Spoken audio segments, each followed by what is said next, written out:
Haven't had a Bulgari Octo Finissimo in a while. Ever since I had my first one, it's been one of my favorite models that exists in the current watch world. And this is the stainless steel version with the black dial. But if you guys haven't seen a Bulgari Octo Finissimo, you can watch lots of videos about what it is. It's an ultra thin watch. It was, I believe, the thinnest production watch in history when it came out, and they just did a really knockout job on this model. Market really reacted well to it, and I always liked it. But this one that I'm looking at, I bought it as a 2023, and I figured it's a 2023. How scratched up could it be? But some people are just rough on their watches. Like, it's not destroyed, but they definitely scratched up the bezel and the bracelet a good bit. And this isn't just like a typical date just. I'll say this watch is very difficult to refinish. You pretty much would have to send it back to Bulgari to get refinished, or maybe there's some specialty polishers in the country who you could send it to who might be able to do a decent job on it. But for the ease of sale, we're probably just gonna sell it as is and let someone get a good deal. It's not like it's scratched to the point where someone's not gonna wear it,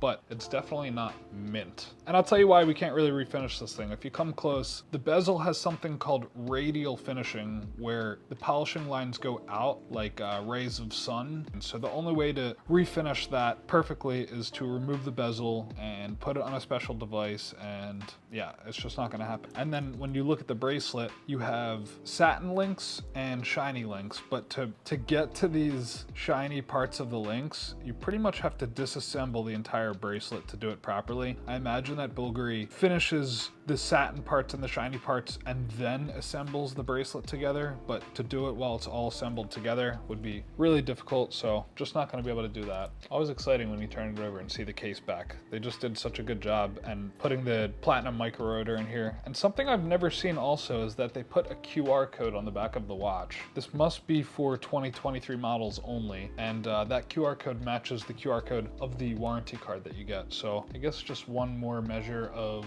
preventing fakes, preventing theft, preventing fraud. That being said, I don't really mind the scratches so bad. It's a watch, it's meant to be worn, and it still looks killer on the wrist. Bulgari Octo Finissimo, ladies and gentlemen.